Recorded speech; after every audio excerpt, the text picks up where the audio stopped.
Hello and welcome to the Cafe Cast, and this week, in the spirit of things, we're going to talk about the holiday episodes, and yeah, I'm sure I just offended a bunch of people by calling them the holiday episodes, but yeah, they don't exactly have conventional names, so I'm stuck there, but anyway, first though, the introduction... Hearthwarming Eve! Save Hearthwarming. Or... I'm sorry, I'll leave the politics off to the side. Yeah, we probably should. The cultural politics, you mean? I mean, granted, I'm still saying don't vote for Celestia, but otherwise, I'll leave them off to the side. Anyway. First, the mandatory introductions. Yeah. Anyway, hello there. I'm Past Analysis, and I am here for another one. Yay! Whoa! That's all I got. So enthusiastic. Hey everybody, I'm Calliope. Good evening, chaps. It is I, Unova Brony, here to grace you all again for a wonderful podcast. That was actually pretty sedate for him. Yeah, it was. Yeah. No, I'm surprised. I'm supposed to be the one that doesn't give a very enthusiastic, hello. Impressive restraint. Yeah, well, life changes. And finally, our guest this week, AJ the Autistic Pony. Hello everyone, AJ here. Pleasure to be on this Cafe Cast talk. Alright, and now, like I said, we're going to be talking about the holiday episodes, and we have, as far as the ones that tentatively match our own, we have 3 Hearthwarming episodes, 2 Nightmare Night episodes, and 1 Hearts and Hooves Day episode. Thanksgiving gets no respect, I tell you. But, come again? So his mic's been having some trouble with lag, but, alright, while he gets that settled, I'll go back to my tirade on Thanksgiving deserving more respect. It has no trademark song, it has no nothing, and I'm sorry I'm getting sidetracked. Going around. What are everybody's favorite? No kidding. What's up? This is going to be a running gag for this whole darn thing. Yeah, it is. I imagine. Okay, well, going around in the same order, what are everyone's favorite holiday specials? And yeah, if you want to talk back and forth as to why, we can do that too. And if you want to talk least favorites, you can. Although I have a feeling that we'll be roasting on an open fire if that comes up. Oh yeah, definitely. So, I mean. First, I'd just like to say that, for me, I don't know if I would necessarily think about the holiday episodes as much. I am quite indifferent to if it is a holiday episode or not. I really don't care. But when getting into holiday episodes, my favorite episode of the show is still a holiday episode. It's Hearthwarming Eve. And I love that episode so dang much because I love the history it tells. I love the message it tells, focusing on the 3 different kinds of ponies as opposed to, enlightened ruler has all the answers, blah, blah, blah, all that stuff. I'm not really into any of that. Yeah, and overall, I would just say that it's probably one of the best, if not, it's not the best, but it's one of the best structured episodes of the show, I think. It's very modest, and I like that. That's something I think the show has lost in recent times, is modesty.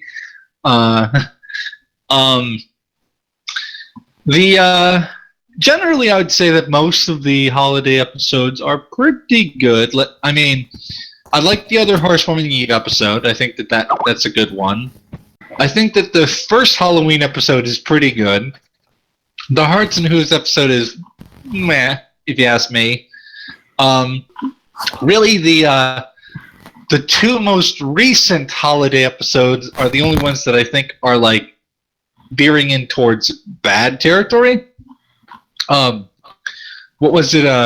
The Fluttershy Halloween episode that we had in season. Scaremaster, yeah. Scaremaster, I would say, it's decent. I wouldn't really say it's that great in my opinion. It kind of has more of that like lack of modesty I was talking about earlier. A lot of stuff just kind of feels like it's hemmed in purely for appealing to the brony audience, and I really don't like that. The worst holiday episode by far, if you ask me, is Heartwarming Tale. Why? Because You mean Carol? Carol. Yeah. Heartwarming Tale is the title of your favorite one? No, Or Heartwarming Eve, I'm sorry. Yeah. Wrong. Yeah. Okay. Heartswarming Eve is the first episode, and I think that the most recent one, hang on, I'm just checking it right now. Heartwarming. It is Heartwarming Tale. It is I Tale. was right. Oh, hey. Don't It's based correct on a me when I'm Christmas right. Carol. How about that? I was wrong. It's Miracles do Who would have happen. imagined? Don't get too excited. Lol. Honestly, that one I'd say was the worst because it really didn't do anything that I felt like it very much followed the typical Christmas Carol format. It didn't really seem like it had anything that was like very unique to it. It was just kind of like a conflict in everything that has everything to do with the holiday tale it's based on, and like nothing to do with anything else. Whereas every other episode that we've had that's been a holiday episode, honestly, I'd say that they don't follow some typical holiday format, whereas Heartwarming Tale does. Also, it's an abysmal waste of an episode for poor old Starlight, but I've already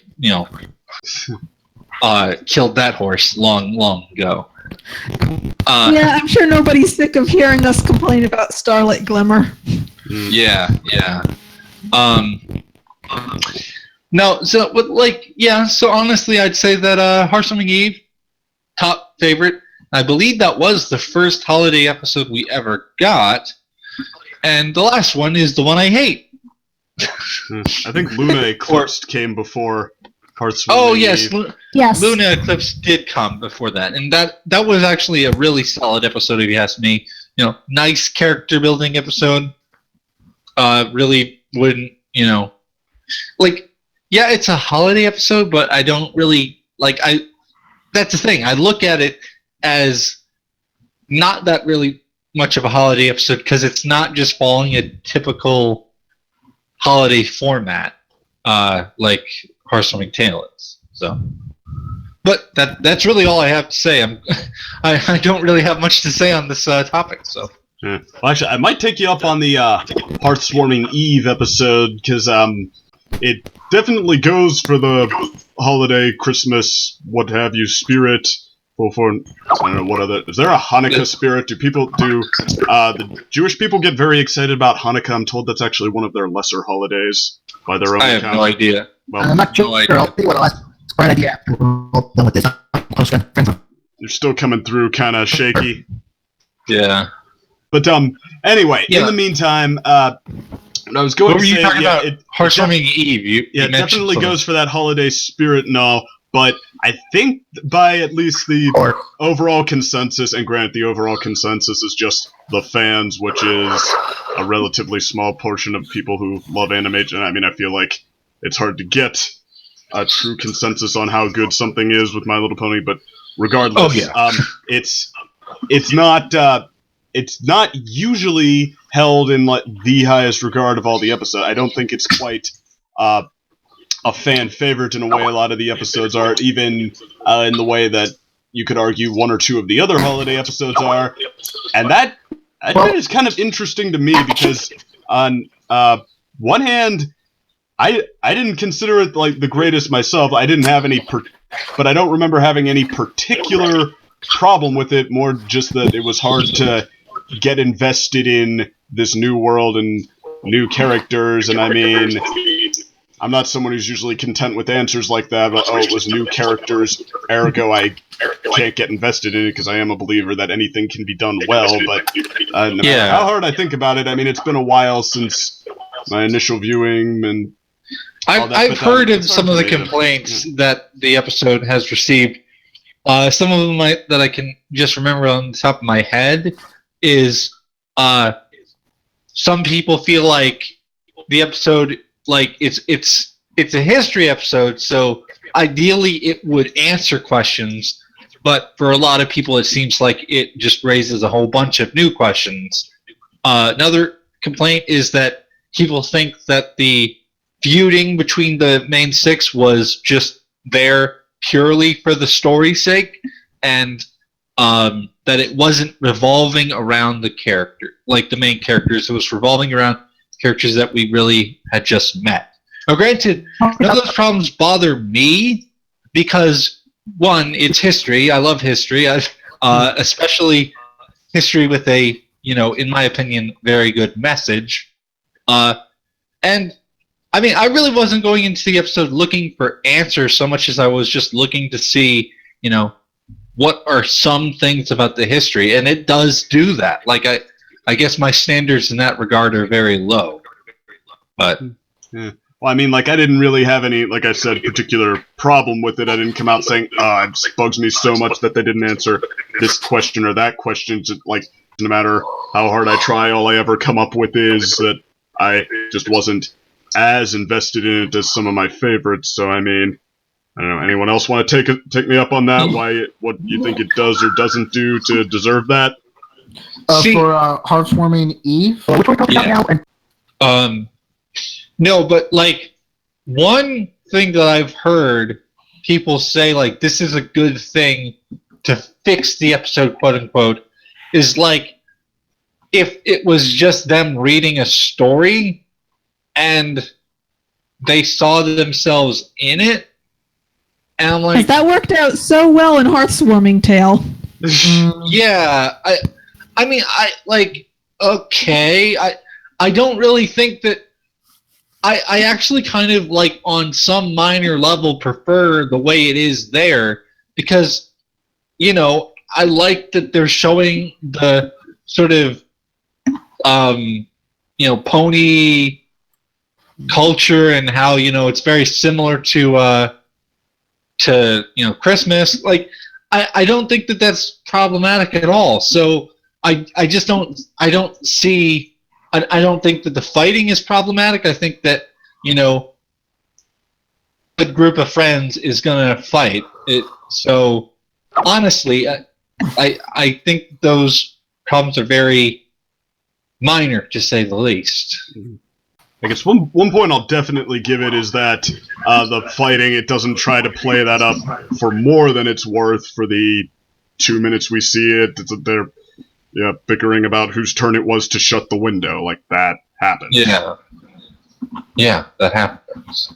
But, I don't know. Anybody else thoughts on it? Like, is your reaction more like pass, more like mine, somewhere in the middle, worse than mine?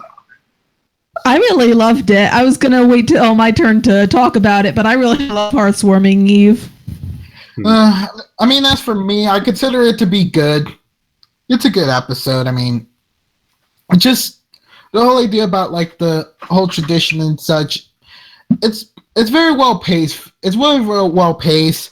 Like, the whole thing about, like, the main six substituting for, like, the leaders didn't bother me. Like, because even though they were different characters, the fact that it didn't feel like we were teaching, like, the main six, like, in the sense, like, the moral, really, like, through, like, the play in which, like, what Heartwarming Tale was trying to do for Starlight by having her be depicted as the main antagonist. It just really drew me off in that episode compared to Heartwarming Eve, in which, here it's a lot more, appropriated, that the play, like, while we don't really see that many different, like, ponies or even, like, different pony models, like, the fact that we could easily have, like, our own imaginings about history because, like, these long-lost elders that really founded Equestria, like, as long as, like, the current generation can make good depictions of, like, their ancestors. I think it's all well. It just didn't work for Hearthwarming Tale because in that case it felt more like a fictional story compared to the actual story. Yeah. Yeah, I actually think that doing it as a play is one of the smartest choices they could make because you know that what they are showing is a simplified, condensed version of the story. It's like the difference between going to see Hamilton on Broadway and actually going back in time to watch Hamilton's entire life. Yeah. Which it won't be full of musical numbers. There you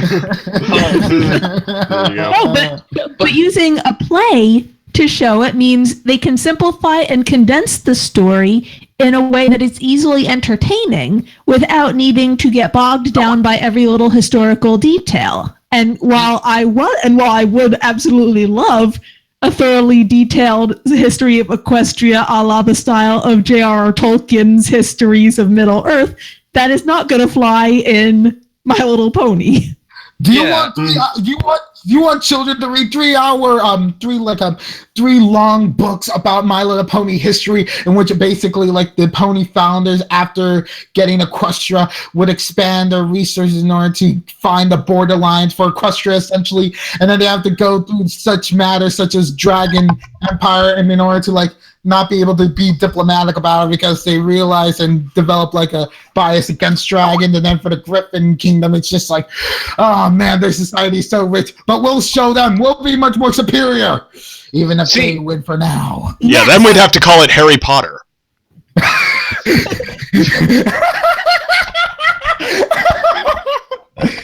See, I mean, one thing that they did in the episode, which I really liked, was they showed like the differences between the different cultures and how like what they valued was different. And I also like it had a lot of interesting things to say on like perceptions that one group or society would have of another. Like, for example, the Earth Ponies seem to have like what is in gist. The only thing I could guess is like a democracy. That's what it seems to be. From my guess. And it seems like the other groups look at it as it being stupid, and that's actually kind of very historically accurate. So it had interesting things like that I saw in it, at least.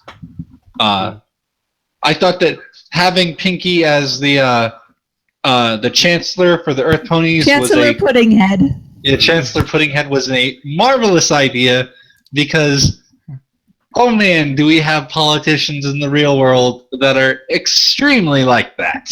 That are stupid as stupid can get. Because I need to be able to talk. I mean, can you imagine what would happen if I just shut up?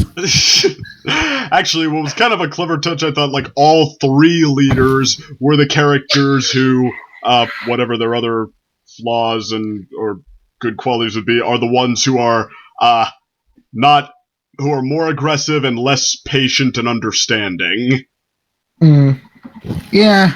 I mean, at least in some way or another, like, Applejack, Twilight, and Fluttershy, they're probably the most patient and the most, like, humble, reasonable to talk to of the 3. Like, I don't know, Twilight maybe not always, but yeah, they're the 3 who are not the leaders, who have been pushed to the side by these egocentric these played-up versions of Rainbow, Rarity, and Pinky. Yeah, and if you think about it in an actual historical sense, there were probably not just 6 ponies who went to Equestria. Probably there was a much larger party, and whoever was writing the play to tell the story probably condensed all of the characters who were pushing for war and conquest and condensed them down into the 3 leaders, and took all the ponies who were more interested in diplomacy and condensed them down into the 3 followers, just for the sake of making a nice, simple story for the play to present. Yeah. I will grant that, okay, it can be fun to think about stuff like that, just like, to me, world building always just in and of itself, it just sort of is what it is to me. Like if it's incorporated into the story to enhance it, that's when I care about it as far as quality goes. But but for those people who I guess take specific interest in it, I would say it's a fantastic episode. It's probably up there with the top ones we've had. Oh yeah, like I said, this is still my favorite episode of all time. The only time that like any episode came anywhere close to it was Pinky Pride, and ultimately I concluded that episode was second best. I still really love it, but it's not quite, it's not a history episode, and it doesn't have, in my opinion, as amazing of a message as the one in Horseman Eve. Mm-hmm. We could agree on that last part. But, yeah. All right. So, AJ, you want to try again? See if your mic's any better. I can understand what you're saying. There is still some static, though. Yeah, but All right. The point I was going to make for that one kind of tie into what I'm eventually going to get to about Carol, and I think that's kind of with let's see here. Name of the call. I'm terrible with names. If it's any consolation, I never got my high school girlfriend's name right when we first started to date. So, Sorry, my name? Your story is more like a condensed version of the actual history. And oh, thank you. Yeah, my name is Calliope.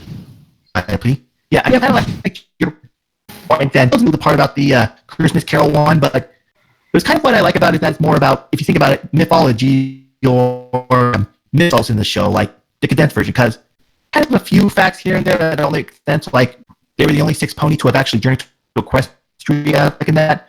Or think about how this is building the lore of Equestria in kind of the way something like a Daring Don't, not Daring Don't, Leap did more Daring Don't. Like the idea that these ponies can actually wake up and change the story, and we'll go into a bit more detail when we get to A Christmas Carol, but like that element of these holiday specials, like it's building lore, it's building holidays, it's building traditions out of all this. That's kind of what I like more about the episode itself. That's an interesting take. I mean, personally, I don't really see it as a mythology. I just see it like the 6 ponies kind of thing as being more of a play out. It's actually history that I'm really going to get into some tough waters here, but man, if you think of like say the or the Christmas story of Jesus in our world, well, I'm not saying not happen. I see. Facts are really look into it. There are a few details to the stories that being changed a bit with history, but still overall still telling that original. See, yeah. Like, I mean, I definitely would agree that like the tale that we actually have, personally, for me, I do think that there are things that have been changed. I think with Horsewarming Eve, though, it's not nearly as bad. Like, okay, yeah, there was the 6 ponies. That probably was, embellishing a little bit. But otherwise, I mean, I can't really think of anything else that neither can I, but I know that, like, I'm sure if you, like, really, really saw it and analyzed, you could probably figure, but... Your voice just became much clearer for a few moments. Yeah. I don't know. Maybe I would. Personally, I've looked into the episode a lot, and I just don't, like, other than the 6 ponies, which, frankly, I don't think is that outside the realm of possibility, I don't, personally see anything that, like, couldn't have actually happened. Yeah, that's just me. But there's another holiday episode, or is it someone else's turn to say their favorite episode? I think it's Calliope's turn. Okay. As I just said, I love Hearthswarming Eve. I am a big ol' sucker for lore and history and world building episodes. Yeah. As I said before, I have, read Tolkien's books on the history of Middle-earth, Silmarillion, Unfinished Tales, Children of Húrin, and all those. So stories like that, they're straight up my alley. I just love things that make the world feel more complete, and having a sense of history definitely makes it feel more complete. Yeah. Good Christmas present for you. Oh, thank you. Let's see. Overall, let's see. Just go over the holiday episodes in my head briefly. I really like Luna Eclipsed. You know, that was, despite our first glimpse of her in the pilot, that was really our introduction to Princess Luna. And it was a great introduction. It was lots of fun. I liked the way they updated her design. I liked the Halloween atmosphere to it. Creams. Hearts and Who's Day, I know, tends to be a love it or hate it episode, depending generally on whether you find the baby talk to be funny or annoying. Personally, I find it funny, so I had a good laugh with that episode. Anyone want to weigh in on that while we're on the subject? Yeah, I mean, like I said, I just kind of saw that episode as being very meh. I mean, it was good. I wouldn't really say it was bad. For me, the baby talk doesn't really annoy me much at all. I guess the only thing that I get, like, minor annoyance for me is that, I don't know, like, the conflict that Big Mac and Cheerly went through wasn't really an honest conflict. It was a, you know, curse-induced conflict or potion-induced conflict. But, you know, like, it was more like a CMC episode. Honestly, it just kind of is meh to me. It doesn't really have a significant impression, nothing like that. So, yeah. Am I the only one who thought the baby talking stuff was kind of hilarious? I thought it was really funny because I saw it as a parody of the overly sappy romances. Exactly. I love Mrs. Cake's line too. Like, I'm all for romance, but this has been going on for hours. Just like the sheer idea that they've been sitting there for hours, passing the same milkshake back and forth. You take the first sip. No, you taste the first sip. I thought it was like maybe a little funny, like. I mean, and trying to keep each other apart, just like, yeah, completely Go along. just like, yeah, completely a parody of being in love with love. Just like every single thing is good because who cares? It has to do with, yeah.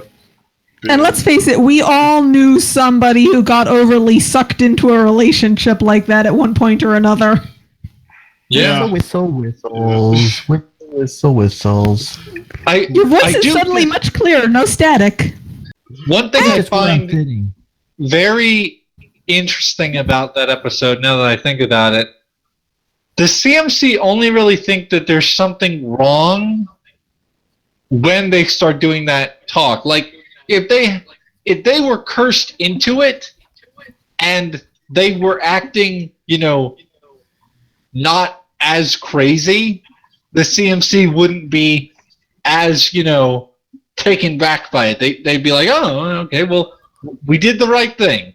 So I guess in that regard, the episode kind of fails because the CMC aren't really learning their lesson. Like, they did, but it was only because the potion happened to go a bit overboard. I guess I would argue that was, if I had to make a defense, that was allowing them to see, like, it looked as off, as wrong on the outside as it was on, I guess, the inside, quote unquote. Yeah, I think if they hadn't done it that way, they would have had to really stretch the story out, because if there wasn't an immediate consequence, it could have taken them days or weeks to realize that, wait, we basically brainwashed them and this isn't right. Yeah, like, it would, you'd probably, if you wanted to fit it in that time, you'd have to do some speed jumps, you'd have to, you know, do some transitions to later points in time. I just think that, you know, it doesn't really tell me much about the CMC, because, you know, they have a very normal pushback response, and I just would have maybe liked to see them deal with a less crazy scenario that wouldn't. Hmm. Yeah. Well, I've said before, one thing I think the MLP has done really well is to take plot points and setups that we've seen before and take them in different directions.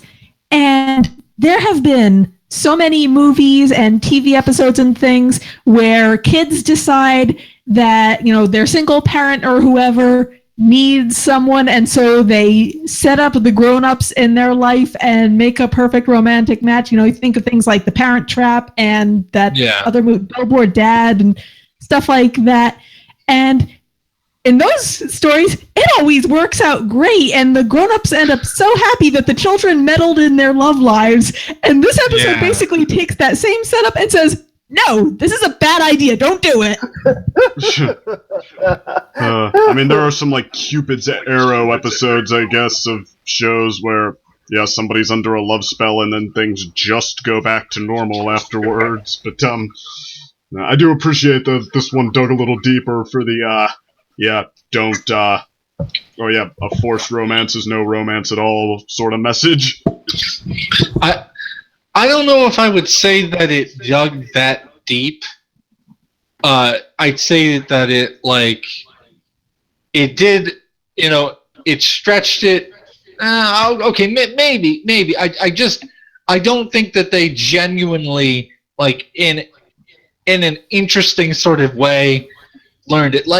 Okay, we've seen it where they have the forced romance, and it's not as crazy, and the kids are oh, great job. They're celebrated for it.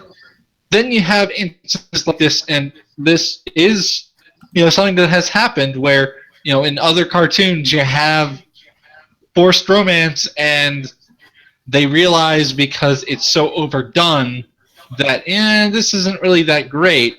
But I can't think of anything on the top of my head where it isn't really forced romance. They're just being romantic, and eventually the kids realize, that was kind of awful. Why did we do that? Though granted, they're kids, so what can you expect? Yeah. The moral is definitely secondary in this episode. It's not front and center the whole time where they're considering it, as far as the deeper implications and stuff and such. But I can kind of appreciate, I can appreciate that the episode is first and foremost a fun sort of parody, and that secondary, it's about being single and how that's okay and how you can't be forced through that. I guess also in how they did it, it was more of a knee-jerk reaction than it was an arc. It wasn't really an arc. But we talking about the romance or holiday episodes? We're talking about the Hearts and Hooves Day episode. Alrighty, just trying to keep us on track. On the plus side, the episode also gave us Button Mash and Sweetie Ball. We always go off track. I don't think we have ever had a discussion where we didn't go on long tangents. Yeah. No, we always go off track. We're technically still on track here. This is kind of we're on a roll. Don't break the streak, guys. Don't break the streak.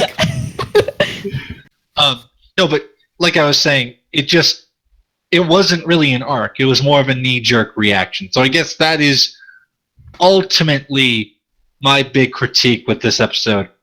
That it was more of a knee-jerk reaction, not an arc. Anybody else fall over laughing from Shirley's reaction to, how can a pony as special as you not have a special sun pony on Hearts and Hooves Day? Yeah. Yes, I really need to get around to Shirley's 10,000 dates, or was it 1,000? Bit of a fan fiction story around that. I don't think I've seen that one. I tend to avoid shipping fics. But those ones always get the most popular attention on FimFiction. The only shipping that I'm really okay with, that I actually support, is probably what was it? Vapor Trail and Sky Stinger, because come on, it was so beating you over the head. with Shirley and Big Mac, after this Heartwarming Eve episode, they've sort of like done a hint about it. There was that little bit in Philly Vanilli. There was a little bit in the Applejack episode this season where, like, you know, it's a... Oh, yeah, when Big Mac looked at Cheerly as she passed by in the flashback. Exactly. So they've done a little bit. So, but it's like minor, if you ask me. I think that's just the animators teasing the shippers. Yeah. That is probably what that is. I don't know. Yeah, I agree. I do not need another introspective muscle guy with a heart of gold meets the bookish girl. Actually, what is the really stereotype? I mean, it's a perfect match for Rocky. I even have somebody making fun of it here written down. My old man, he was never too smart. He says to me, you ain't got much of a body, or you ain't got much of a brain, so you better build your body. So I said, yup. Well, my mother said the opposite. She said to me, you haven't got much of a body, so you better start building your brain. So to see if I could prove her wrong, I went out and got my mane done in the latest style that every pony was wearing back then. So then she told me those who can't do teach. I have never liked that saying. Me neither. Well, as someone who has relatives who are teachers and are some of the greatest people I know, some of the most admirable people I know, I don't like it, but it did make me laugh there. Good quote. Good quote, at least. Let's see, what else was I going to say on any of the other holiday episodes? There's Scaremaster, I think, is the next one. Right. I really liked Scaremaster. I loved the message and the moral that they had in it. Yeah. The only problem I had was Pinkie Pie in the episode. Yeah, one somewhat of a failing of this show, especially since it focuses so much on interpersonal relationships, is, you know, with the focus on friendship, it sort of glorifies extroversion. And Fluttershy is the only really introverted member of the cast. Twilight was, but she's kind of lost that gradually. Yeah, she's come, so she's more in the middle. She's more of a balanced personality right now. But most of Fluttershy's focus episodes are about her learning to come out of her shell and interact more. And there's very little about, hey, it's okay to be introverted and to need your alone time. And usually when you see this kind of episode, the person says, okay, I'll give it a try. And then it turns out that, oh, yay, I gave it a try and now I really love it. And I love that she got to a point where she could try it, spend the holiday with her friends, and then just decide, you know what, this isn't my thing. I'm going to go back to my little hideaway under the bed. Not because I need to be there or because I can't face it, just because that's where I feel comfortable. That's what makes me happy. And all of her friends are okay with it. So I love that they have that message in there. I agree that, thinking on it more, I definitely would say that Stairmaster is definitely, in my opinion, better than Hearts and Hooves Day. Hearts and Hooves Day. I think, though, that I guess my only sort of beef with it is that I don't feel like it was that well structured. Like, it had its good moments, but I felt like there was too much of, like, a scared period, too little of, like, a trying period. Like, you had that one little bit where she had a super bad attempt at scaring her friends, like super bad. Anime references of all yes, things. An anime reference. That's a little of an understatement.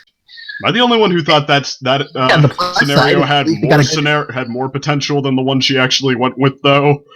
Hey, at least they found a good use for Angel Bunny. I like Angel Bunny. I don't get why everybody hates Angel.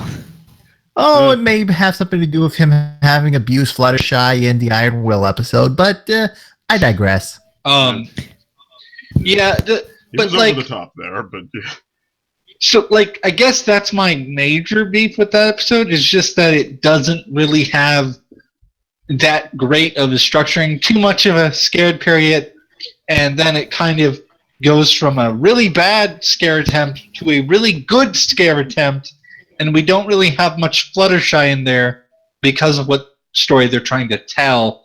I don't know. For me, it just didn't like. It wasn't as impressive, but the moral definitely was great. I definitely Okay, yeah, I'll give you that. It was not a well-paced episode. It definitely could have stood a little restructuring. But I just really love the message of that episode. yeah. I kind of agree Agreed. there too. Like I thought the pacing was really good for the first half, but yeah, it's kind of like when it gets to the scare portion, I just remember thinking, I'm not feeling this as much because for one, I didn't think it actually was that exciting. It seemed almost more disjointed and whatnot. Like in fact, I think that if they'd you said you wanted to see more of the attempts. Like if we'd gotten to see how it was an attempt, like see Fluttershy working behind the scenes. I mean, I know everybody would say that, oh no, then we'd miss the reveal of it as though that were a secret. But I mean, I think they actually could have had a lot of fun, like showing how Fluttershy was pulling it off with each. Yeah. Like I just realized something about that episode. Wasn't it released a bit early before Halloween? Yes, it was. It was. Yeah, they got a couple of the episodes. Yes, that one was leaked early, I think. I think it was online before it was broadcast. Though, kind of playing on what you said second, like if they focused on like her building the scare attempts, that'd be cool. It'd also be cool if they focused on like her reactions throughout that the scaring of like her friends being scared. It would have been interesting if they focused on that because when they got to the Fluttershy scaring them, there really was only one moment in that whole episode where we saw her like not like it, and that was when she was in the bat costume and she saw her friends being frightened. That we only got that one bit, and I think it'd be interesting if they had showed her becoming gradually more dissatisfied throughout the scaring process because of like with each greater scare she was getting more annoyed or more uncomfortable with it. More that sad. Would have been it. Just like, yeah. More like regretful, sad expression, but still reluctantly staying hidden and whatnot. Exactly. Or what if we had a scene of her? What if we had a scene of her and the animals preparing and showing her interacting with the animals as they're helping her set it up? Yeah, I'm not too sure that would work, only because of, like I said, or someone said, then we would have to have ruined the surprise that Fluttershy. I think that would have worked against the pacing if I'm honest. Well, here's actually my counter argument. Have any of you ever seen the George Romero horror movie Martin? No. Okay, no. It's like the same guy who made Night of the Living Dead, but basically it's about a vampire with no superpowers. He just, or at least he says he's a vampire. It's kind of murky on that, but anyway, so yeah, he wonderful. He invades homes and preys on whoever's there and drinks their blood and what. But anyway, long story short, there's a scene where he's invading this woman's home, but he doesn't count on the fact that she's actually having an affair, so there's this big strong guy there too that like he opens the bedroom door and they're both there, and so it's like, okay, this is a skinny little guy who says he's a vampire with no superpowers. What's he gonna do? It's like before they even know what to do, he has like a syringe ready and he charges the guy, like injects him with it while he's still getting up, and then runs out of the room, and then this whole sequence takes off where we see the entire scene from the vampire guy's perspective, just like running from room to room, like it using just sheer intuition on where they're gonna go, what they're gonna do, like looking for him. Just this complete virtuoso scene where how he plays them until his syringe and whatever works. Like they go to call the police, and this is the 70s, so he runs into the other room, grabs the phone, and like dials numbers every time they start, so they think they hit a wrong number and have to hang up again. And by the time they realize like what's happening, he moves down into the basement, like lures them down there trying to chase him, and I mean, just like all sorts of stuff like that, and it's intense, but I mean, it's also just like you're almost in awe of just the craft of it, of like the conveying the intuition of this guy and whatnot. So I mean, I think like if they could pull off something like that with Fluttershy, I think that, and while showing how she's both good at this and like hating herself for it the whole time, that probably could have been a fantastic sequence, actually. Yeah. I do think that, to be fair to UAJ, yeah, it is hard, but I'm with second on this one. And I mean, there's really one word that can help this kind of story that we're suggesting go through. Montage it. Like, while she's building the traps, montage it. Montages never get old. At least that's my personal philosophy. But unfortunately, I might have to agree. Yeah. Just montage it. I could do with a good Halloween montage. And just real quick, I have kind of mixed feelings on Hearthbreakers. I think there were some things about it that were really good, and some things that were not so good. I liked meeting Pinky's family. I liked how it showed the clash between family traditions. I thought the Apple family were kind of unpleasant. The Apple I family? actually realized I forgot to talk about that one, too. Yeah, I mean, well, that's from the same guy who made the Yaks episode, The Party Pooped, so I mean, he beat my expectations on that one, but I mean, I guess, yeah, my thing was just, it seems like he was still getting the hang of just, like, structuring a story. Like, we go from what Applejack decides that they don't know what a real hearthswarming is, and she talks to Pinkie Pie about it, and then convinces her, and then in the very next scene, she's trying to slip it in behind Pinkie's back, and we don't really get, like, I mean, there's not really any indication of how we got from A to B, and then... And that whole scene with, where's the good food? Yes, exactly. It seemed like it was, one, a little disjointed, and two, a little bit awkward, just, like, in attempt to play up the conflict. I don't know. I kind of disagree. I thought that episode was actually very solid. I would still say solid, don't get me wrong, but yeah. Well, I can actually sum up the problem with the episode with this one sentence. Whenever AJ's not the voice of reason, it's a bad episode. Whenever they try to make her a part of the conflict instead of trying to resolve it, that's when you get issues. I hadn't thought of that before, but that is a really good point, and it's true. It is, unless you count Applebuck's season, like if you could, well, 50-50 there. I guess you could argue she's sort of part of the conflict, but she's also just like, it's a very personal episode to her, I guess. So yeah. It's her own internal conflict, so that's not actually her creating a problem. It's her struggling with her own problem.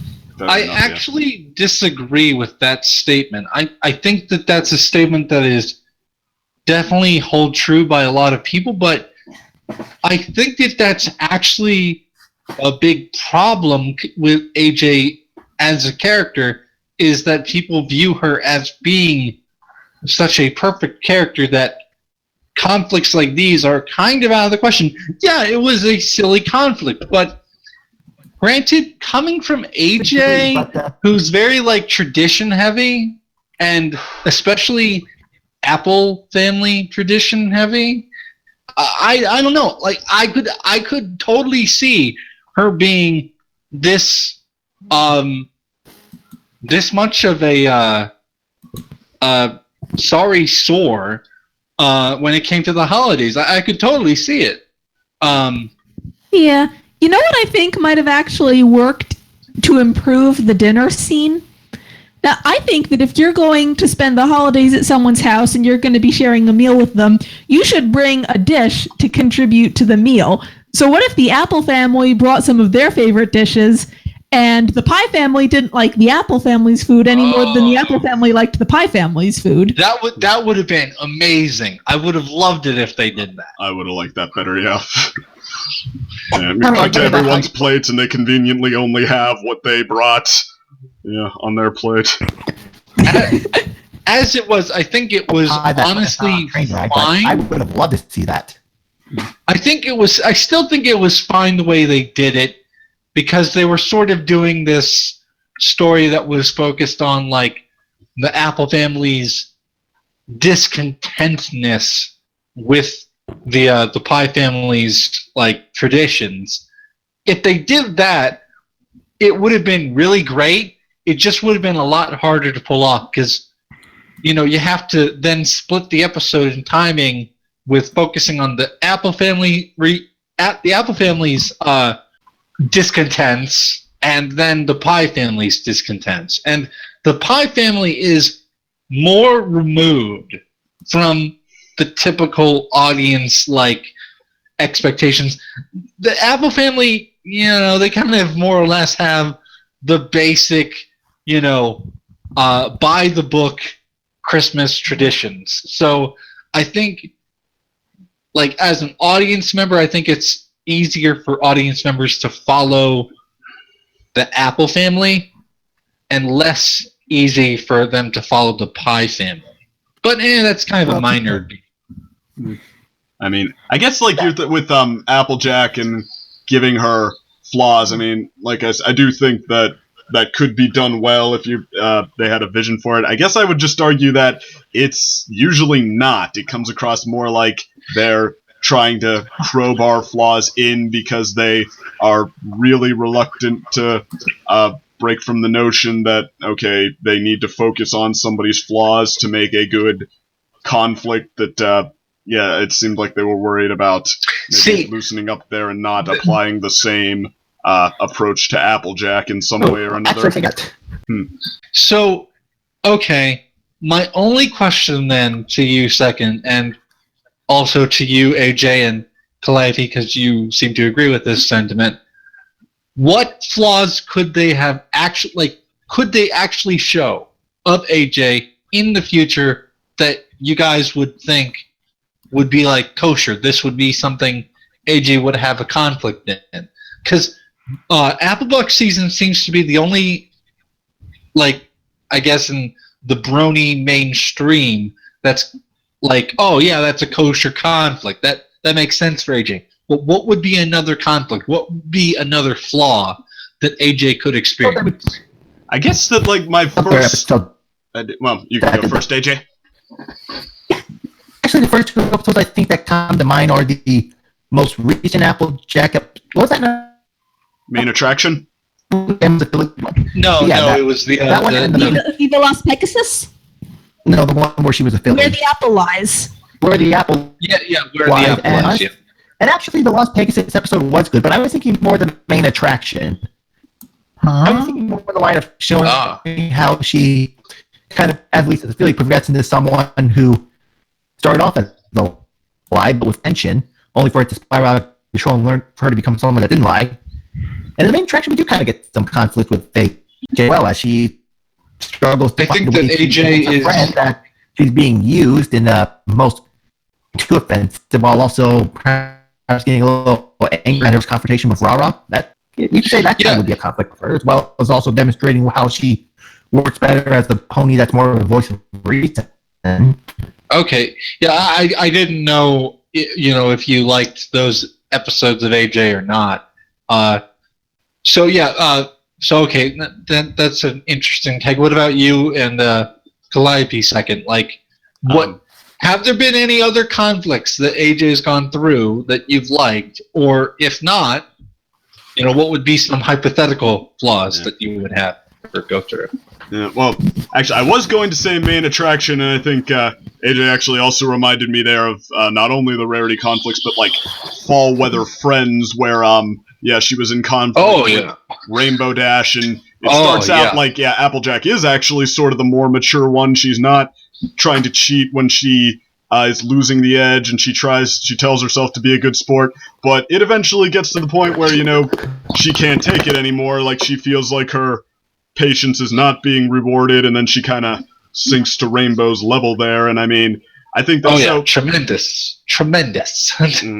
So yeah, I would actually, season 1 was probably, in some regards anyway, I would say it might have been Applejack's best season, and I think because it wasn't afraid to play Applejack as that more mature one who also has problems. I think the writers were, or at least one of the writers was quoted as saying after that Applejack is hard to make conflicts for because she's not as flawed. And I mean, I just remember thinking like, well, okay, play her as sort of that big sister, that rock within the group. Like, people like that have conflicts too. They have problems. They have insecurities. They still have to Like maybe deal the with. fact, or here's an idea. How about the fact where everyone's looking at her, but she doesn't have all the answers? Yeah. I guess kind of like you can say her second visit with the Flim Fly brothers tried to do, but I'm not sure if they did it as well as they could have. I mean, you can definitely have a good conflict like that. Though the one thing that they seem to have done with AJ for conflicts is they've stressed her desire for things to be as they were in the past, which I think is actually a very, fine route to take with AJ. She is very traditional. That is a source of conflict that you can have with a character like that. Yeah, I wouldn't go against it being a source, and I mean, well, in fact, I think Look Before You Sleep is, well, I've heard mixed accounts on what people think of it, but, and it, like, she did have a set way of doing things, and I mean, you saw, like, the upsides and downsides of that. I guess, like, where that seems to go wrong for me is they like I said, maybe try to bring her down to the point where they try to make it on the level of some of the other characters by playing it up to the level where she's not only traditional, but she's also a blockhead, like, on top of it. Like, when would you say she's been a blockhead? Like Bats, for example, we have... Oh, I Fluttershy. loved her in Bats. She was so amazing in Bats. I don't know, like, we have Fluttershy trying to be reasonable, and Applejack doing this ooga booga rap, like, everybody's siding with her because she makes the compelling argument that bats look creepy and eat apples, like... She was a warmonger! That was amazing! I loved that! It seemed overplayed to me. I do have work tomorrow and don't want to be here longer than 2 hours. Okay. Well, for my part, since past asked, I think episodes like Applebuck Season, Look Before You Sleep, Fall with Her Friends, those all had good Applejack conflicts. More recently, I think Viva Las Pegasus, with her being so stubborn and refusing to talk with the Flim Flams and going off to look for other problems, that was very good in keeping with her, and it served the plot really well. The problem I have with some episodes, like Hearthbreakers, and what else was I just blanked on which one I was going to say. Cart Before the Ponies, some of the others, I think that they set up a reasonably good conflict for her. Oh, I remember Apple Family Reunion. That's the other one I was thinking of. They set up a good, believable conflict for her. But then the way she acts in response to the conflict is too narrow-minded and too dismissive of the other ponies around her. So it's not the conflict I find problematic, it's the way they have her respond to it, to the point that she is completely unwilling to listen to anyone who disagrees with her. Okay. Oh. So I guess nice clarification. Cool. Indeed. So I guess we can at least agree on Hearthbreakers, right idea, solid but imperfect execution. Yeah. I still think that episode was really great, but to each their own in that. Okay. And just Hearthwarming Tale, I think it's the weakest of the holiday episodes, but even at that, it's not really bad so much as it's just meh. And I think For Whom the Sweetie Belle Toils did a better take on Christmas Carol than the actual Christmas Carol episode did. Oh, indubitably. Again, when we get there, I've got a few good counter arguments for that, but when we get there. Yeah, I'm going to pass it on to Unova now. I think it's his turn. Go for it. Alrighty then. Well, I've been holding my arguments in place for these certain episodes, but I'd like to begin with the bottom of the barrel. Okay, show of hands, is there anyone who does not consider Hearthwarming Tale the worst holiday episode? Okay, continue. Alrighty then. Well, let's get started with Hearthwarming Tale then. I honestly feel like, in the terms of like adapting like certain characters to like replace other characters, like its previous its ancestor Hearthwarming Eve did. I felt like for most of it, for most of the parts, like for example, Pinkie Pie, she has been flawless in both those episodes. Let's be honest here. Like as both as like Chancellor Puddinghead and also as the heartwarming ghost of the present, essentially. Yeah, I would actually pick Pinkie Pie as one of the better Christmas presents. Like of all the, it's kind of funny. The story, like Christmas Carol, Christmas Present, he's just kind of the setup punch for Christmas yet to come with all the iconic terrible scenes. He's like, all right, these are things as they are now. It's not very nice, is it? Oh, and it's your fault. And then Christmas yet to come is like, all right, now to scare you the hell out of you based off of that. But then like all these kid adaptations of Christmas Carol, Christmas Present seems like the one they do the best. Like Muppet Christmas Carol, Christmas Present might have been the best character in the whole thing. He was like they almost made him like this father figure to Scrooge, and so, to me anyway, that somehow worked like beautifully. But I think Christmas Present is the hardest of the three ghosts to do, because Christmas Past is all about nostalgia, and Christmas Yet to Come basically shows that we're all going to die. But Christmas Present needs to show all the good things about the holiday and all the bad things, because he takes Scrooge to see all the wonderful, happy celebrations, and he takes him to see all the poor people who are suffering. Yeah. I might want to also bring up the fact that out of all the representatives for the ghosts, I honestly think Luna's the worst. Yeah, well, they might have underutilized her, yeah. Wait, what? Same with the Christmas Carol. I think it's that. I think people compare the MLP Christmas special much with the Disney one, the Mickey Mouse did. I think a lot of bias that episode personally. It's just that a lot of people do compare it to the Mickey Mouse one. Well, both this one and the Mickey Mouse one condense the story down into a half-hour episode. They both follow it pretty closely from the book, and they both cast the pre-established characters in the roles. I guess Mickey's Christmas Carol, like honestly, to me, it kind of put the characters to better use than the My Little Pony one did. Like, I guess had a bit of a luxury there that all of these other characters, they're not in some kind of running storyline together. They can be totally repurposed for this story, and yeah, a lot of them were just really good fits. I mean, Scrooge McDuck as Scrooge, find a better match than that. Jiminy Cricket as Christmas Past was fun. Sorry, I'm back. Computer crash. Anyway, he asked if Mickey's Christmas Carol could do a good job in a half hour. Why couldn't the MLP Christmas episode? Mickey's Christmas Carol, I think I know that one faintly. Yeah, that was actually my introduction to A Christmas Carol. I think the Christmas Carol retellings, I'm not a fan of them, but I do think that they work better for certain IPs that kind of have like a history or a tradition of like doing that kind of thing. But Hearthwarming Tale, I really do think was the first instance of like the MLP staff really following a story, like almost like hitting every single point. They've done stories before, like say The Gift of Maud Pie, where like the base premise of the story is something that they borrowed, but the whole story itself doesn't play out the same.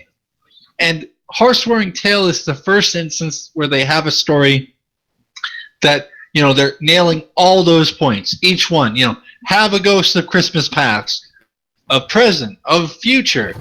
They just hit every mark. And I really do think that the main reason, I don't know if I'd say it's the main reason, but a reason that the Mickey Christmas Carol may have worked, or there was also, I think, a very good Looney Tunes one, is that those IPs just tend to work like they have a history of borrowing stories through completion and just, having the characters be in for kind of comedy's sake. I think the same one has more experience than the other. Yeah, one has more of a reputation for that kind of thing. LLP really doesn't. Like, there are fan iterations where we put Pony with something else, but the show itself doesn't really do that. I think that in order for a Christmas Carol story to work, you have to have the death of Tiny Tim in it. That is the emotional gut punch that ties the story together. And MLP, their show, cannot do that. That's also a great point. Yeah, much as I actually did like the episode, I'm not going to lie, that was probably one of the biggest reasons why there's a lot of meh with the episode. Although I do actually still have a kind of point where I think why it does kind of work. And it's kind of like I said earlier about legends about a quest. It's not so much the fact that the story probably did happen, but the fact that it's probably in fiction, like what Power Ponies is and what Daring Do used to be before Daring Do was confirmed to be real. Seriously, did not like that episode. Which one? So much the fact that it's Daring Don't. very good story. The fact that it's telling a story and that establishes that this is a world and these are characters that are capable of making their own fiction. That's more or less what I kind of liked about the episode. Wait, what did you say? I couldn't really hear you very well. What? It was more the fact that it's an episode about fiction within fiction. Oh, okay. Oh. About building mythos and equestrian old legend, and that these are living, breathing characters that are capable of making up their own fantasy and stories. Yeah, see, like, I'm not really much of a fan of that because I view that as being not very original, and that's why I'm not too much of a fan of that. And why, for me, there's really only some, certain IPs I really can tolerate doing that. All right, I can see that. I mean, the reason why I love it so much is because not the first episode I ever seen of MLP, but the first episode where I declared myself a brony was Read It and Weep. Huh. Where it was like, you know what? I really love this show. I think it's a really good show for people with autism or Asperger's syndrome or rare disability. And when Rainbow Dash said, I'm an egghead, I pretty much just as myself went, I'm a brony. Yeah, I hate that they fictionalized Daring Do too. Although, on the flip side, we did get Stranger Than Fan Fiction out of that, which I would consider the best of the 3 Daring Do episodes. Okay, yes, that was a really good result of defictionalizing her. That doesn't mean I like the act that led to the good result. That is fair enough. Daring Jones is probably the least of the 3 Daring Do episodes, I will admit. Excuse me? Yep. I was just wondering if I could still continue on. I mean, Yeah, Daring Don't is not a holiday episode. Go for it, Unova. Okay, so I'm shutting up for a little bit. Go ahead. I mean, aside from that, Hey, I did not say you could continue. You asked my permission, and now I'm going to have to debate whether to go ahead. Okay, so I'll let him go. I'll hit you with Rose Quartz Shovel. Rose Quartz Shovel. That's a pretty specific threat there. So basically, like, moving on forward, I honestly believe the some of like the lesser material, like, I feel like we would have to give it to Hearts and Who's Day would be next, because like I'm honestly the rare exception in which I feel like that episode was meandering for me, because I didn't really find like the baby talk humorous, but I didn't find it cringy. I just saw it as like a much more entertaining way for the CMC to have like a shenanigans episode, like when it comes to like them honestly like coming to grips with like a mistake that they made out of good intentions, essentially, because they thought like love would really give true happiness even if it was forced upon them. So like I definitely felt like Hearts and Who's Day was definitely like a episode in the sense of caution, and I felt like they did it relatively well, especially thanks to Megan McCarthy's writing from season 2 then. So and then continuing on, I would put in Hearthwarming Eve for like a fourth place because it's just a really good history episode. Like, honestly, like the beginning and the end, I could go without it. I mean, like, I would have been totally fine if like we just had like the entire play. Like, if Spike was just like, okay, we are here to announce like the annual Catalot reinduction of the independence of Equestria, essentially. Reenactment.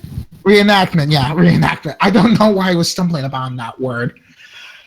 It just felt like if it got rid of like some access fat, like even though it was trying to relate it to like have a sort of like reinforcing like the lesson double for both the past and the present, then I felt like it could easily be a great episode then.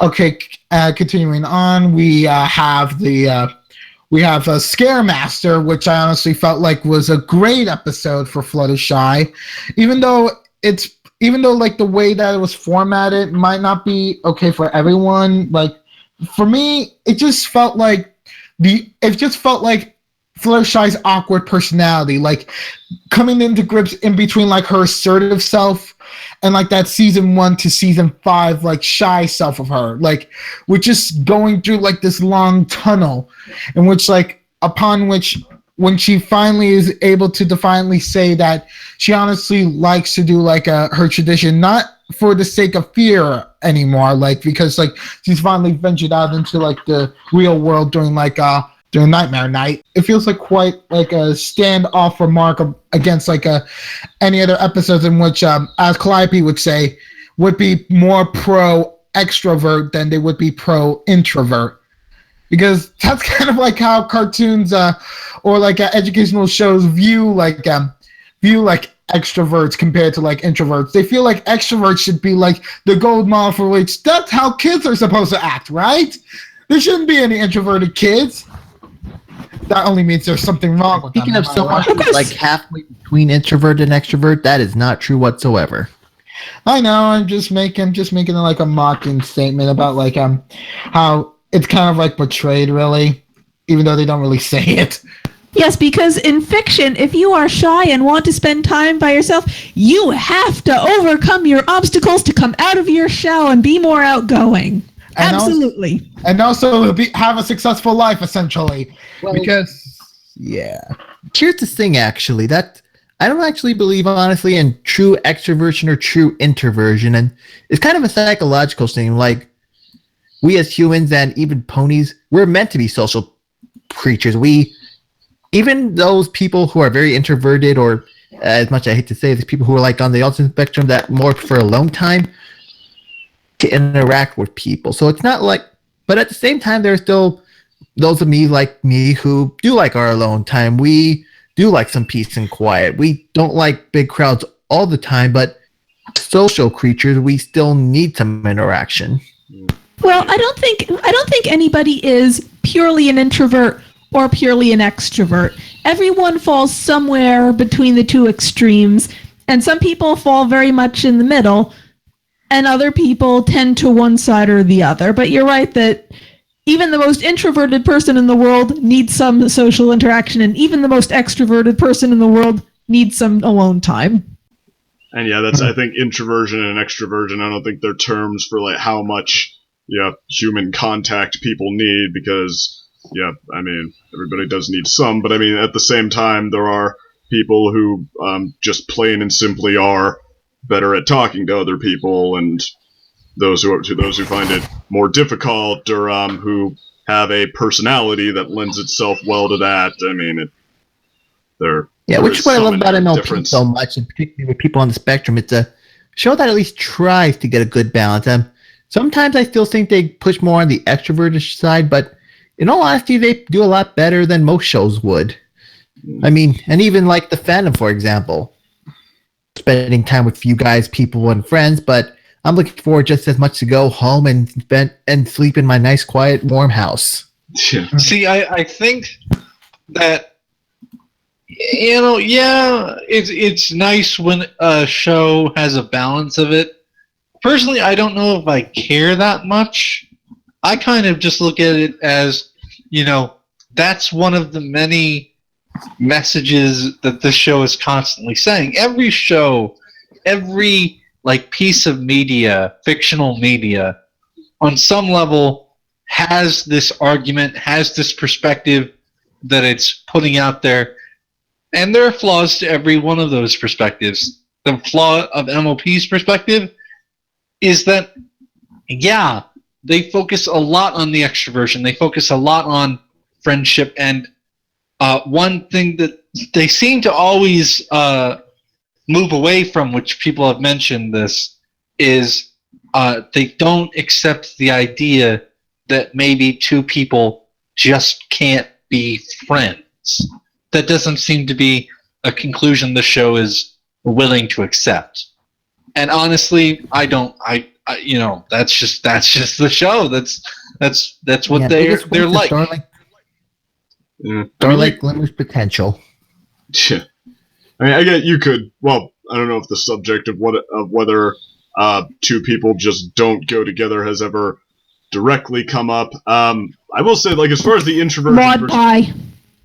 Maud Pie's introduction episode. Yeah, I guess that, you could borderline, They had to do something to make them become besties. Yeah. Instead it of was them kind just of being... funny. It was almost like they just sort of agreed to put up with each other because they both consider the same thing important. But then as the episodes go on, it's they just kind of, without even saying so, have steered us in the direction of getting to know Maud. It's I guess just the more you get to know Maud, the more she becomes easier to appreciate. And I don't even know if that's a conscious decision or what. All right, and then lastly, I'd just like to point out that Lunar Eclipse would be my number two, and lastly for a number one, I would honestly put in. Wait a minute. Did I went over everything? Did I? Heartswarming Eve. Well, what do you like better than Lunar Eclipse? Heartswarming Eve, the first Christmas one. No. I already put that down as number 4. I completely forgot about it. Huh. Well, there were 6. You already said Heartswarming Carol, the Heartswarming Eve, Hearts and Hooves Day, Scaremaster. So I think just Hearthbreakers and Lunar Eclipse are the ones you haven't said. Okay. Then that's I feel like Hearthbreakers is my personal number 1, while Lunar Eclipse is very easily a standard in which many holiday episodes should take from. Mm-hmm. I just feel like Hearthbreakers does an exemplary job at showcasing two families, and not necessarily showing an actual an between them, or them essentially fighting for which tradition of theirs is really superior, because in Hearthbreaker scenario it kind of showcases the harshness that is to adapt to another's culture or another's traditions, and I just really highly valued that a lot, and it was really quite one of the most enjoyable episodes I felt during season 5, and I really did appreciate both Pinkie Pie and Applejack's bonding in that episode as well. It just leads to credence about friends and also family bonding can occur simultaneously while celebrating the holidays, which I feel is the strongest pony holiday episode in my opinion. Mm-hmm. I definitely like it. I don't know if I'd say it's the best, but yeah, no, it definitely is a very good one. I did say personal number 1. Yeah, no. I know. I was just commenting. I gotcha. So, yeah, it's all I'm done with for me. And AJ. Alrighty then, I guess it's the big guest star's turn. Alright, first of all, how's my microphone? Am I that staticky? Is this a good spot? Perfect right now. Take it while you have it. You're perfectly clear right now. Okay. Go for it. Okay, so counting down my favorite holiday episodes. Let's see. I'm going to have to... I know you guys are going to disagree, but I'm going to have to give it to the Christmas Carol one. Like I said, if no other reason, just be a fan of mythos and fiction, and you kind of like to believe that it was just sort of like a fictional story. I like the idea about a possible Renaissance era in Equestria. Second favorite, again, you guys might disagree, but I do got to give it to Scaremaster. Only because I kind of really relate and really like the angle they went with Fluttershy most of the time. Next up, I probably would give it to Hearts and Hooves Day. I just love the comedy in it. That just leaves the Two other Christmas episodes and Scaremaster. Or no, wait, you already said Scaremaster. The Luna Eclipsed and the two other giving Christmas. the next spot to either Luna Eclipsed or Heartbreakers, because I kind of still had my issues with both episodes. Give it to Luna Eclipsed. Well, I hate to say this, but I kind of consider Celestia best princess. I'm serious. I would have to give fourth place to Heartbreaker, only because I love AJ. I mean, AJ's a really cool name. Yeah, my actual wife's Andrew, though my pen name is AJ, but there was an Applejack in the show, so I'm with it. Interesting. Like I said, don't hate it. Okay, well, I kind of didn't keep behind the episode, but more or less of a taste that I'm kind of more on the fence with Luna. Not that I hate her, but I just kind of think Celestia is a little more interesting, at least in my personal opinion. And yeah, I kind of got most of my thoughts out of the way when we ended up talking about a Christmas, about that whole mythos thing. And Yeah. I think I kind of got everything covered. What can I say? Yeah. Interesting with MLP, since that is a different world, to make them similar holidays to ours, but at the same time having so much freedom to make them just so different, thing, their own spin on them. Well, like, To be restricted to our that's world. actually a very interesting point. And I would argue that in a lot of ways, there aren't that many their own spins on it. Like, Hearthwarming Eve, Hearthwarming, I mean, going off of Hearthbreakers seems to have a lot of traditions. At least the AJ's family has a lot of typical Christmas traditions, like the Christmas Carol episode, Hearthwarming Tale. What did they do that was like different from the? I mean, they didn't have Tiny Tim. I guess you could say that's something. It was pretty condensed and simplified. Well, speaking of it being the take on holidays in a different world, this brings us back to what I was asking before we started recording.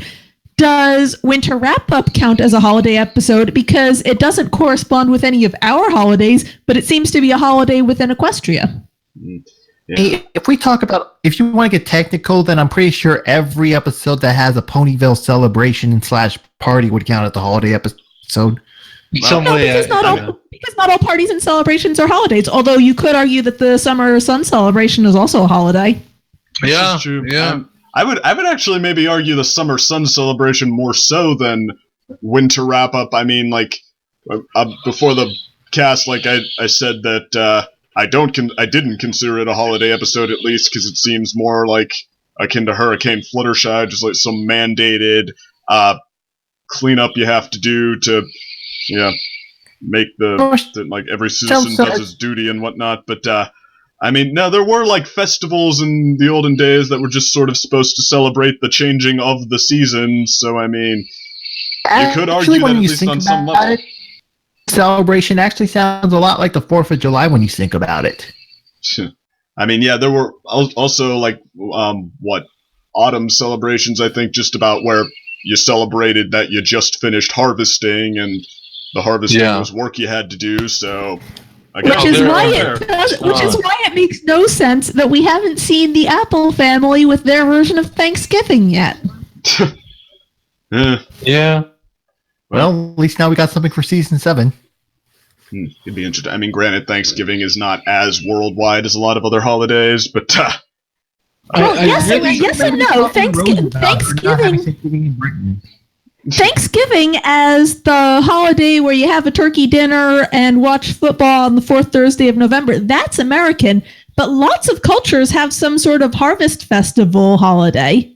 This is true. See, What to say? What would the Apple families do if they can't have turkey?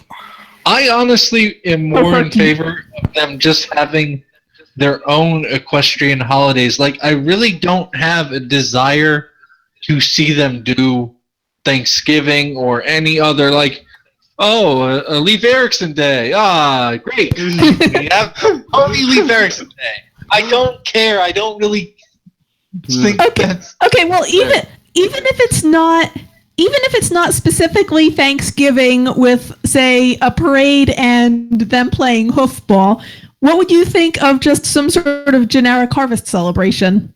That'd be fun. Yeah. I mean, if nothing else, generic. I'm sorry, go ahead. Yeah. No, I was just saying that, yeah, generic harvest type of holiday seems like it'd be interesting. I'd be up for that. Yeah. I mean, if nothing else, I can see that Thanksgiving happening one type day. holidays, they do sort of have, I guess, the simplistic purity going for them of, like, there aren't a lot of traditions to distract, like, just sort of the raw power of being grateful that you have this stuff. So, okay, if My Little Pony wanted to do, I guess, a moral-heavy episode, they could go in that direction as far as holidays go. Yeah. All right, then. As for my favorite holiday episodes, it's very easy to remember because it goes almost entirely Nightmare Night, followed by Hearts and Hooves Day, followed by Hearthswarming Christmas and whatnot. Because, I mean, with the only exception being that I actually like Hearts and Hooves Day better than Scaremaster. Just like the comedy of it, like I said, I just thought the whole thing flowed so well. Some of the laughs I thought were like big laughs, like what I said, Shirley's reaction before to how can a pony as amazing as you not have a pony on Hearths and Hooves Day? And like that expression, it was like half the things I have to put up with, half, yeah, I've been wondering the same thing. But yeah, and I thought it did kind of, I mean, even if the moral wasn't in, like, the immediate foreground, I thought it was woven in pretty well. Like, they do tell you about, like, kind of, they hint at why Big Mac isn't really with anybody, and sort of why Cheerly isn't really with anybody, and how, that's okay, they're both fine as they are. But no, my favorite is Luna Eclipse, because I think I think that's the episode that single-handedly made Luna quite possibly the fandom's favorite princess, and yeah, for good reason, I would argue. Oh, absolutely. That is the episode that did it. I mean, her character comes across pretty strongly in that episode, and I mean, they, like, I think it's been pointed out before, some fans maybe expected them to go the route that, okay, there was this shy, timid pony who just wanted to be loved inside Nightmare Moon, and actually, yes, there kind of was, but not an introverted,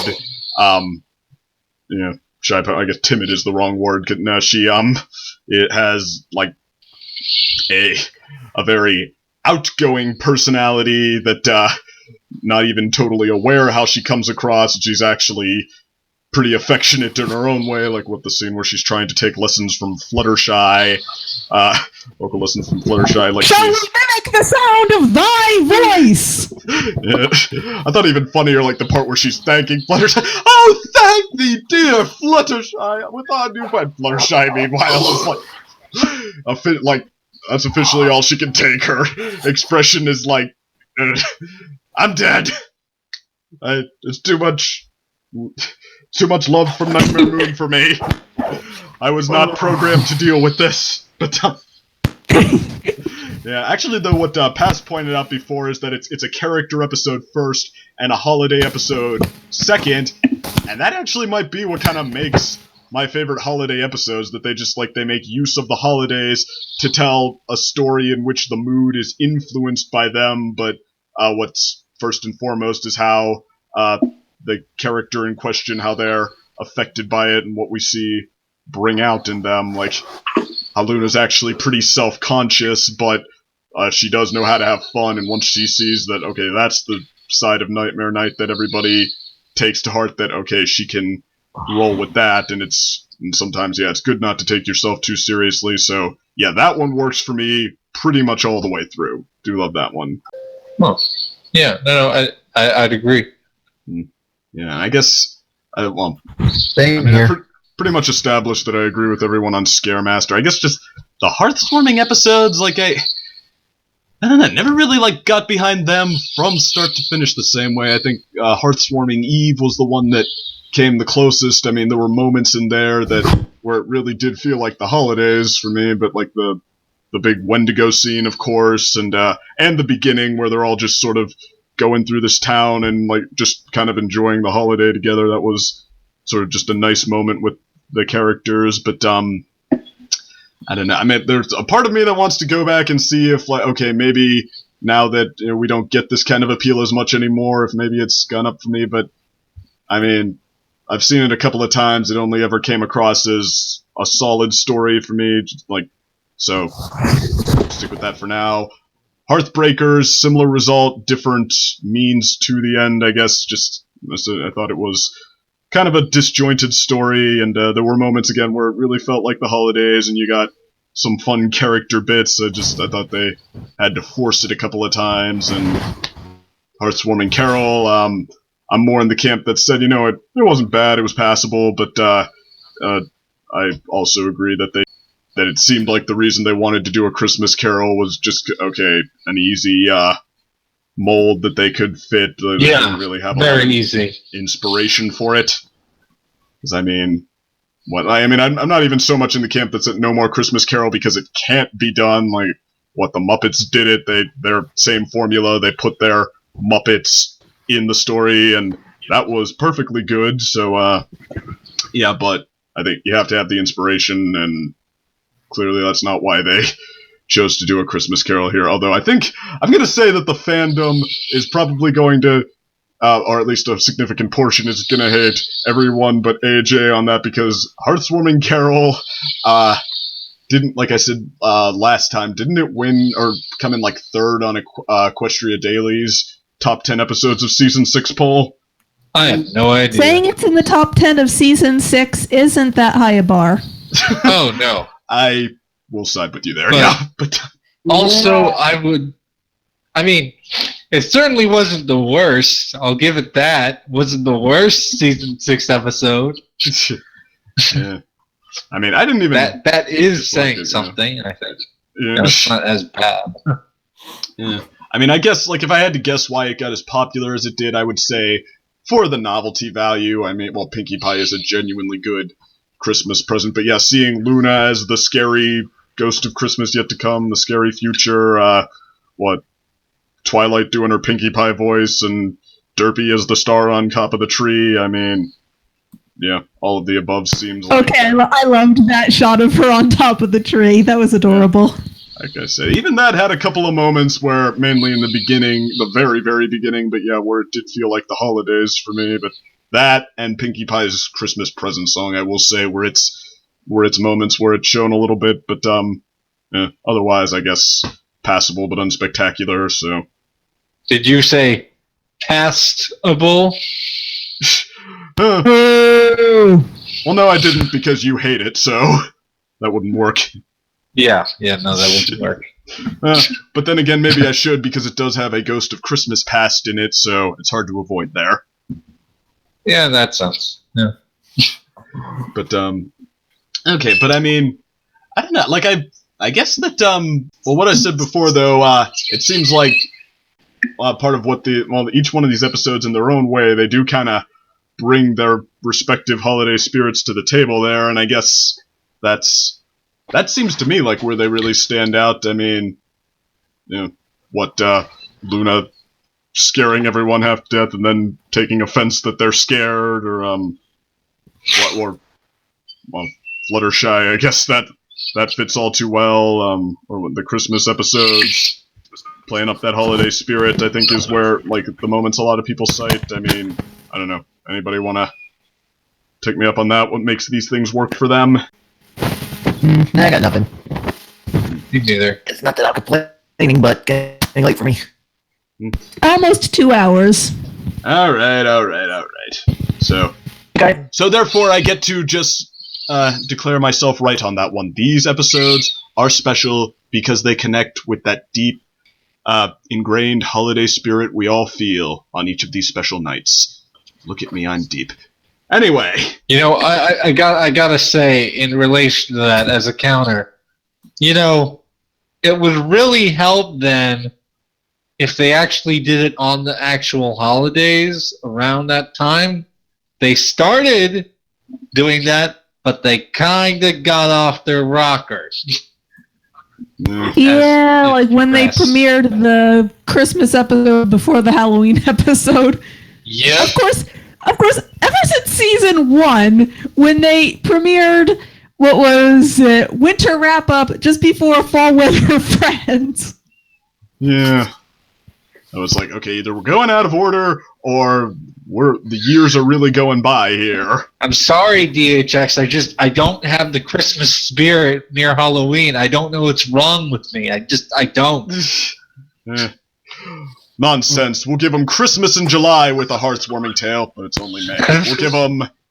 I don't even know, just name the thing. Okay, not even May. No, that's not... That's kind of even worse, isn't it?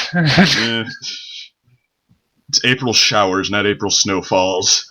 But, Sometimes we get snow in April. This is true. Depending on where you live, of course. Alright, so anyway, it looks like everyone's about ready to sign out here then. So, one at a time going around. If you have anyone in the fandom you want to shout out, or anything in any other fandom you want to recommend to people, go right ahead. So we'll say the same order. Well, I really have nothing. So, move on to the next one. This is Calliope signing off, and I will say happy holidays to everyone.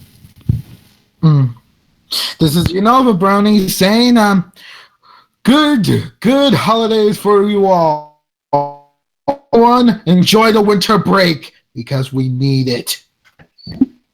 Oh, I can't wait for that. AJ, well, this is AJ, also known as the Autistic Pony. It was a pleasure to be here, and we hope this video was worth your time watching. Whatever he said, I'm sure it was very sincere. Yep. And this is I hope this video was worth your time watching, and I'm very sorry for the static. It's cool. That's cool. I think you were actually audible here. I'm just being a smart aleck. But, okay, and this is your second opinion. One bloody day. Critic first, fan second. Say, actually, you know what? I'm a fan first and a critic second on the holidays. Enjoy them, darn it. Happy holidays and signing out. And whatever AJ said. All right. Mm-hmm.